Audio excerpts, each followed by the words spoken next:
નમસ્કાર વિદ્યાર્થી મિત્રો, આજે આપણે ધોરણ 6 ચેપ્ટર 7 ગુપ્ત યુગ અને અન્ય શાસકો વિશે અભ્યાસ કરશું.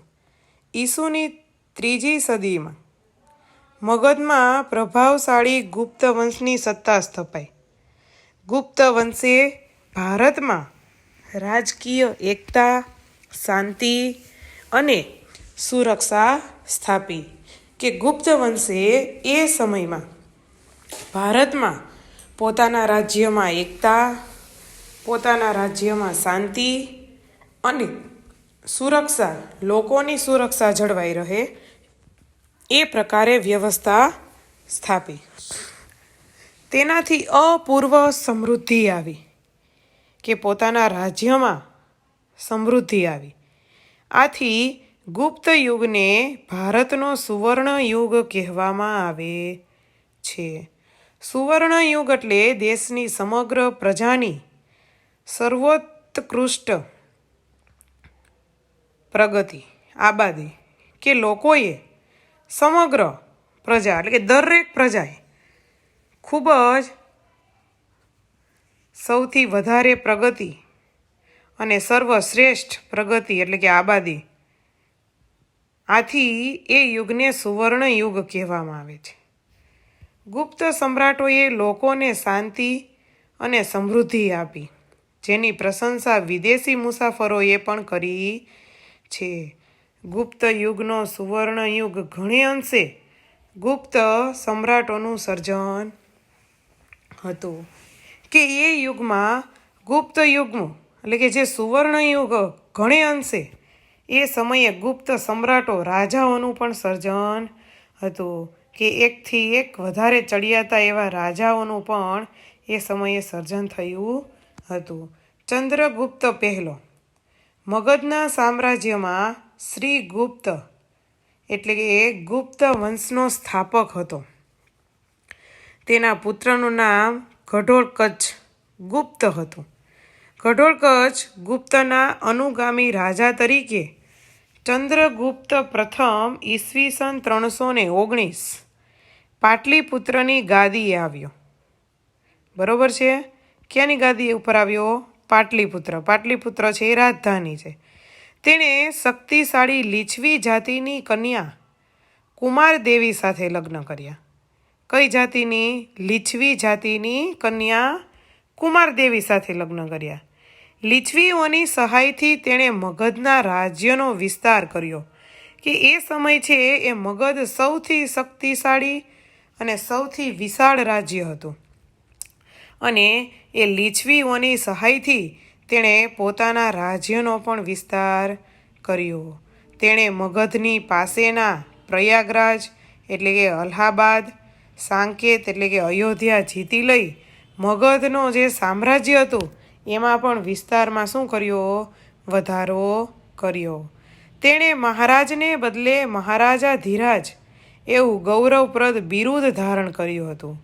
કે એ રાજા એટલે કે મહારાજા કહેવાતો, એને બદલે તેણે લોકો પાસેથી કેવું બિરુદ? તો કે મહારાજા ધીરાજ એવું ગૌરવપ્રદ બિરુદ એ ધારણ કર્યું હતું. તેણે પોતાની સત્તા અને પ્રતિષ્ઠિતા એટલે કે સત્તા અને પ્રતિષ્ઠાની પ્રતીતિ કરાવવા સોનાના સિક્કા બહાર પડાવ્યા હતા. એ સમયે પોતાની સત્તા અને પ્રતિષ્ઠા કે રાજાની વાવા અને એ માટે કે પોતાની છાપ આમ ઊભી થાય એ માટે તેણે પોતાના રાજ્યમાં પોતાની પ્રતિષ્ઠા વધારવા એણે સોનાના સિક્કા છે એ બહાર પડાવ્યા હતા. તેનો રાજ્યાભિષેક થયો ત્યારથી તેણે ગુપ્ત સંવંત શરૂ કરાવ્યો. સંવંત એટલે કે સમયગાળો. સૌરાષ્ટ્રના વલ્લભી રાજ્યના શાસકોએ પણ આ ગુપ્ત સંવંતનો સ્વીકાર કર્યો હતો. અને આપણે કેમ ઈસવીસન 319ના બધા ઈસવીસન એટલે કે ઈસુ ખ્રિસ્તનો સમય, તો એ જે કંઈ સમયગાળો હોય એને ઈસવીસન કહેવામાં આવતું. પરંતુ ગુજરાતીમાં આપણે શું કહીશું? સંવંત. બરોબર? ગુપ્ત સંવંતના આરંભને કારણે હિંદના ઇતિહાસમાં કાળગણના અને કાળક્રમ અનુસાર ઐતિહાસિક બનાવોની ગોઠવણી શક્ય બની.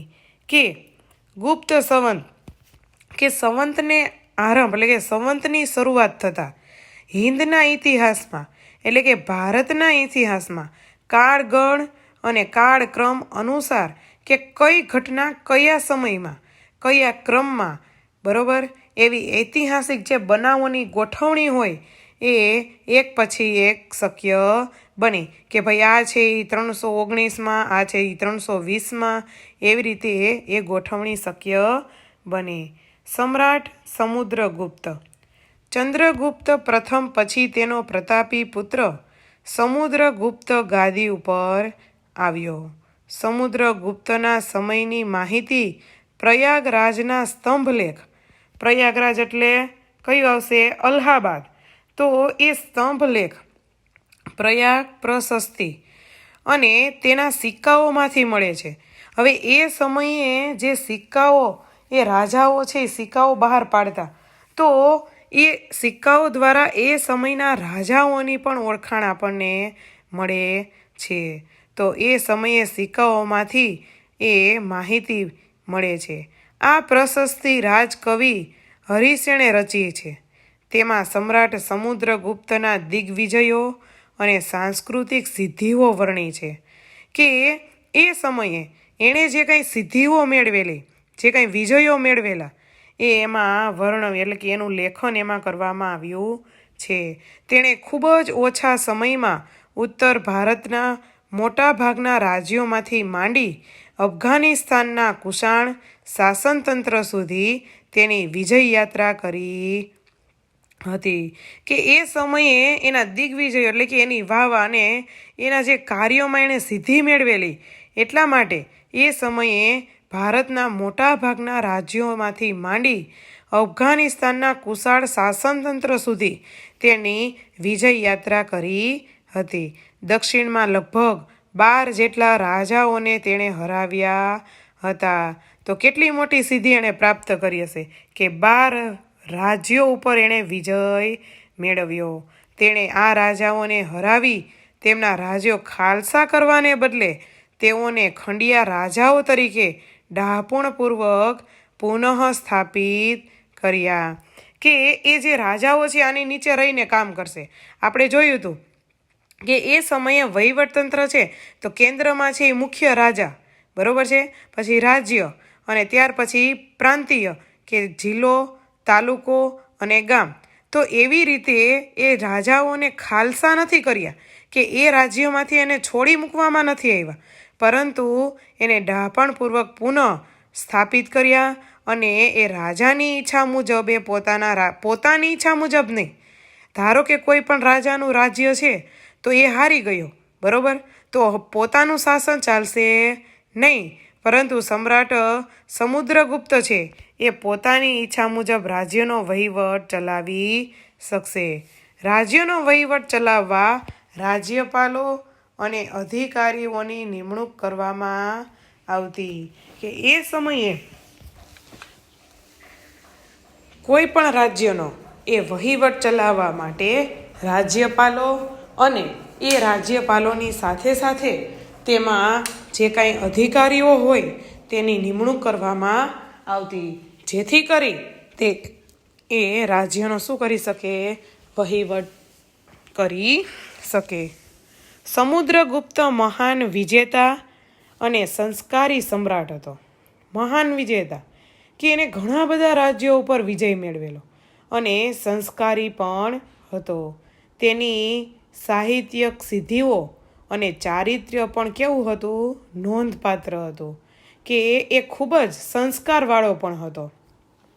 તેણે અનેક કાવ્યોની રચના કરી કવિરાજનું બિરુદ પણ મેળવ્યું હતું, બરોબર છે. કવિરાજ કે લોકો તેને કવિરાજ તરીકે પણ ઓળખતા. કમનસીબે તેનું આજે એક પણ કાવ્ય મળતું નથી. એક સિક્કામાં સમુદ્રગુપ્તને વીણા વગાડતો દર્શાવવામાં આવ્યો છે, જે તેનો સંગીત પ્રેમ દર્શાવે છે. કે એ સમયે જે કંઈ સોનાના સિક્કા બહાર પડતા તો એ સિક્કામાં એનું ચિત્ર છે કેવું? તો કે વીણો વગાડતો હોય. તો એના ઉપરથી એવું લાગે કે એને સંગીત પ્રત્યે પ્રેમ હશે. તેના શાસનકાળ દરમિયાન અનેક મંદિરો, બૌદ્ધ વિહારો અને જૈન ઉપાશ્રયો તેણે બંધાવ્યા હતા. તેણે અશ્વમેઘ યજ્ઞ કર્યો હતો. આ સંદર્ભે તેણે સિક્કા પડાવ્યા હતા. તેણે પોતાના દરબારમાં વિદ્વાનોને ભેગા કરી ઉચ્ચ પ્રકારનું સાહિત્યનું શું કરાવ્યું હતું? સર્જન કરાવ્યું હતું. જ્ઞાનીઓ તેની અને તે જ્ઞાનીઓની સોબત, કે તેઓ એવું ઈચ્છતા કે પોતે જ્ઞાની અને તે જ્ઞાનીઓની સોબત, કે મિત્રતા પણ કોની સાથે? જ્ઞાનીઓની સોબત ઈચ્છતા કે આપણે પણ જ્ઞાનીઓની સોબત કરવી જોઈએ. તેણે હિન્દુ ધર્મને ઉત્તેજન આપ્યું હતું. તેણે સામાજિક રીત રિવાજોને પણ સ્વીકાર્યા હતા. પ્રાચીન ભારતના ઇતિહાસમાં સમુદ્રગુપ્તનું સ્થાન વિશિષ્ટ અને નોંધપાત્ર છે.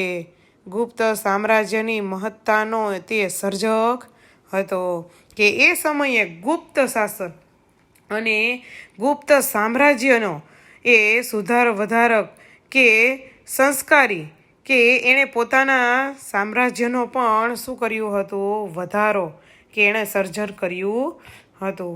અહીંયા જો આપણે સિક્કા આપ્યા છે ગુપ્ત શાસન સમયના સિક્કા. તો એમાં ઘણી બધી એવી આપણને ચિત્રો અને અમુક સમયગાળો કે સંવંતને એવું પણ દર્શાવવામાં આવ્યું છે, કે ભાઈ એના ઉપરથી એ પણ આપણે ખ્યાલ આવશે કે ભાઈ આ સિક્કાઓ છે કેટલા વર્ષ પહેલાંના છે. સમ્રાટ ચંદ્રગુપ્ત બીજો વિક્રમાદિત્ય, કે ચંદ્રગુપ્તનો બીજો એક સમુદ્રગુપ્ત અને ત્યાર પછી આવશે વિક્રમાદિત્ય. સમુદ્રગુપ્તનું અવસાન થયું. તેના સ્થાને ચંદ્રગુપ્ત બીજો ગાદી ઉપર આવ્યો. તેણે પિતાએ વારસામાં આપેલા વિશાળ સામ્રાજ્યને સફળતાપૂર્વક સાચવ્યું.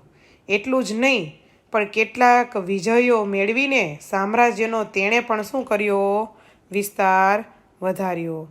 ચંદ્રગુપ્ત બીજો ગુપ્ત વંશનો સૌથી પ્રતિભાશાળી શાસક હતો. તેના સામ્રાજ્યની સરહદો શક રાજ્ય સુધી વિસ્તરેલી હતી. તેણે ગુજરાત ઉપર હુમલો કરી શક ક્ષત્રપ વંશના રાજ્યોનો પણ શું કર્યો હતો? અંત આણ્યો હતો. કે એ સમયે ગુજરાતમાં શક ક્ષત્રપ વંશ એટલે કે એ જ્ઞાતિના રાજ્યનો એ શું હશે? એનું શાસન હશે. તો એનો પણ એણે અંત આણ્યો. અને આ વિજયની યાદમાં સકારી બિરુદ તેણે ધારણ કર્યું. અને સકારી બિરુદ ધારણ કરતા એનું નામ શું આપવામાં આવ્યું? વિક્રમાદિત્ય. તેણે 300 વર્ષથી પગદંડો જમાવી બેઠેલા શક ક્ષત્રપોને હાંકી કાઢવા માટે, કે આ શક ક્ષત્રપો છે એ ગુજરાતમાં કેટલા વર્ષોથી? 300 વર્ષથી. અને તેને હાંકી કાઢવા માટે શક્તિશાળી રાજ્યો સાથે લગ્ન સંબંધો બાંધી તેમની મદદથી પોતાનું સૈન્ય બળ છે એમાં શું કર્યો? વધારો કર્યો.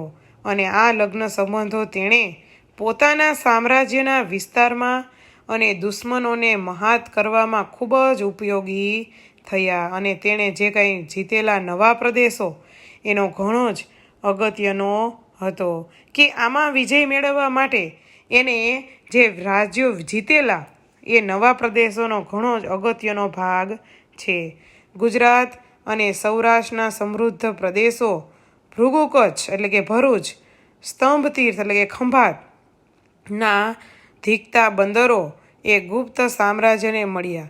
પરિણામે રાજ્યનો દરિયાઈ વેપાર, એવા જે કંઈ બંદરો હતા એવા રાજ્યો પણ એને આ ગુજરાતમાં જે કાંઈ શક-ક્ષત્રપોને હાંકી કાઢેલા, જેથી આ ભરૂચ અને ખંભાત એવા બંદરો એ ગુપ્ત સામ્રાજ્યને મળ્યા. આથી દરિયા કિનારો નજીક હોવાથી વેપાર પણ વધ્યો અને ગુપ્ત રાજાઓ અખૂટ સંપત્તિના માલિક બન્યા, કે અઢળક ખૂટે નહીં એટલી સંપત્તિઓના તેઓ માલિક એ બન્યા.